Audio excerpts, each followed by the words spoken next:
Dans la fin de la paracha Troukat, il y a des psukim qui parlent du Be'er de Myriam, du puits. On sait qu'on a perdu le puits après le décès de Myriam. On l'a retrouvé quand Moshe Rabbeinu est allé taper le rocher, au lieu de lui parler, bon, il est revenu, le Be'er était avec lui. Il a dit, alors, il y a ici quelques psukim. Al-Ken Yama B'Sefer Milchamot Hashem B'Shet HaNechalim Misham Be'era Az Yashir Israël et Ashira Azot Ali Be'er Enula.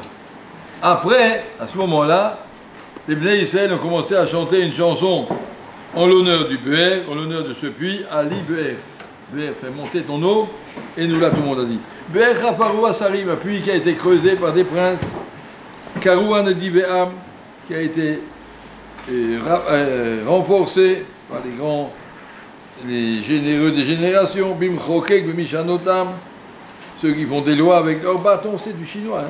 Ou Midbar Matana, et du Midbar, du désert, ils sont allés recevoir une Matana. Ou Matana Nachaliel, Nachaliel Bamot, ou Bamot Agay, Hashem Isle Moab, Rosh Apisga, de Nishkefa, Bnei Shimon. En français, ça veut dire une poésie. En français, ça veut dire du chinois. A priori, on ne comprend pas du tout qu'est-ce qu'ils veulent ces versets. Ils ont l'air très, très sagours, fermés, hermétiques. Mais qu'est-ce que c'est cette chanson? Et Sfarim demande, Azéachir, vous savez qu'on a déjà vu Azéachir après le passage de la mer Rouge. C'était il y a 40 ans. Maintenant, on est 40 ans plus tard.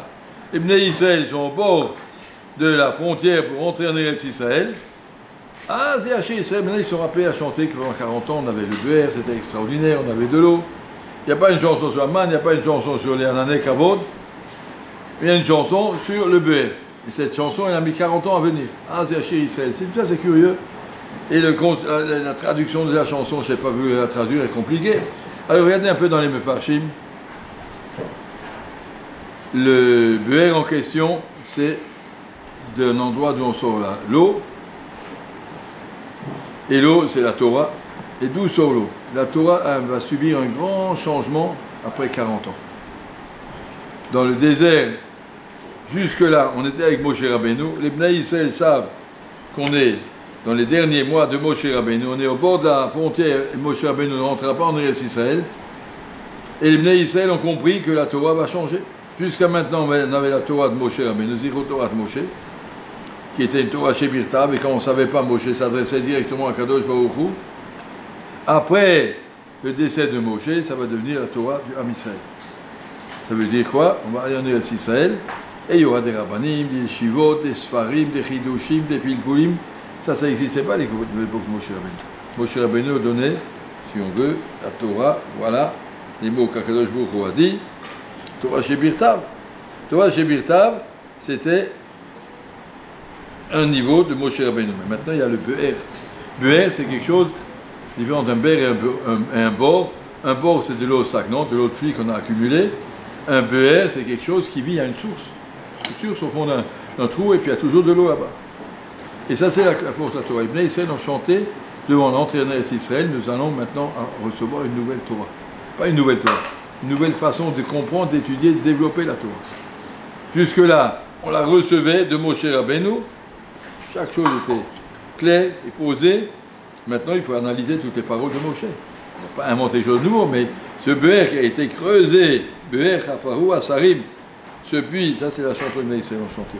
On est devant une Torah qu'on va pouvoir nous développer. Le Chafetz Chaim disait, quand il parlait à Kadosh Baruch Hu, il disait à Kadosh Baruch Hu, nous a donné un Sefer Torah, regarde qu'est-ce qu'on t'a fait, des murs pleins de Sfarim, tout ça qu'on t'a fait, le Tour et les Rishonim, et les Shulchan Aruch, et les Achronim, et les Pnei Yoshua, et tout ça, regarde comment t'as embelli ta Torah.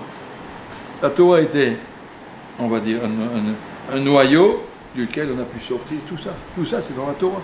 Tout ça dans la Torah. Et ça, c'est la chanson de Bnei Israël. Be'er Chafarou Asarim. Ce sont les princes qui ont creusé. Parce que pour atteindre l'eau, il faut enlever, comme vous vous rappelez, dans le parachat de Bereshit, on parle des Be'erot qu'il a creusé Abraham, et Isaac, et Yaakov, il a creusé des puits.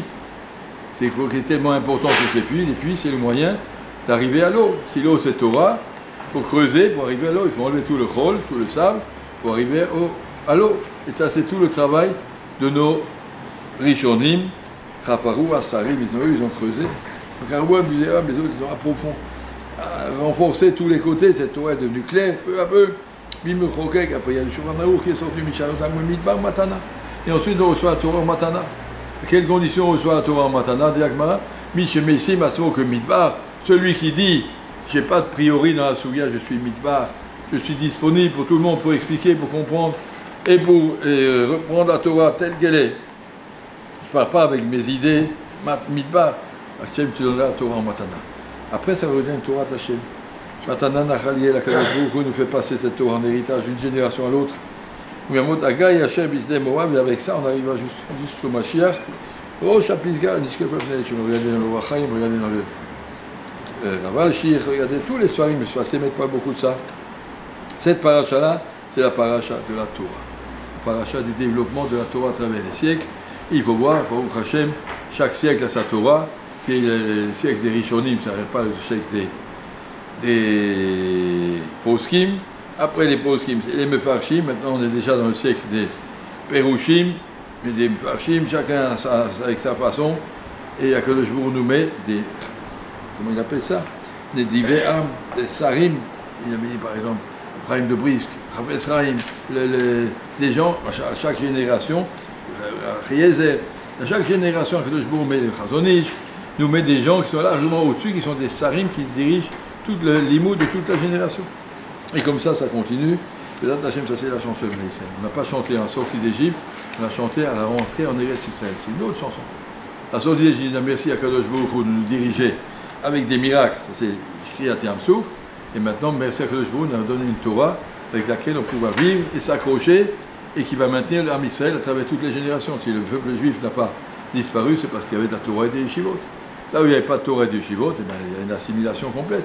Il n'y a que la Torah, l'étude, qui va nous permettre de nous accrocher, rester accrochés à Maïm Chaim. Ça, c'est la chanson du Ham Israël.